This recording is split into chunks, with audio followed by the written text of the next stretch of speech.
بسم اللہ الرحمن الرحیم۔ جہنم سے خلاصی کے 73 اعمال۔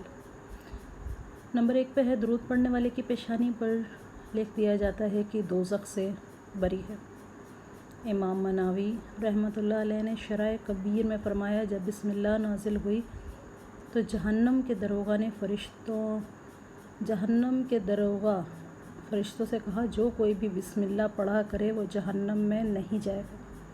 اگر تم عذاب قبر سے بچنا چاہتے ہو تو نجاستوں سے پرہیز کیا کرو، حرام چیزوں کا کھانا پینا چھوڑ دو اور نفسانی خواہشات کا پیچھا چھوڑ دو۔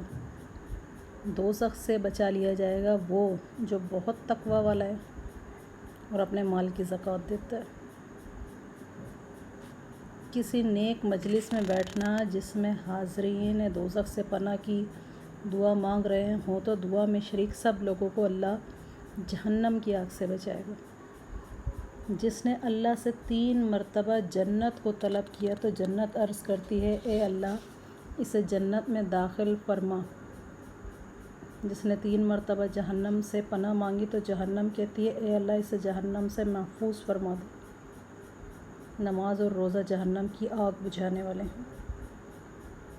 جب کوئی شخص اپنے مسخرے پن سے لوگوں کو ہنساتا ہے، اللہ اس پر غصہ ہوتا ہے جب تک کہ اس کو جہنم میں داخل کرنے کا فیصلہ نہ کر لے تو راضی نہیں ہوتا۔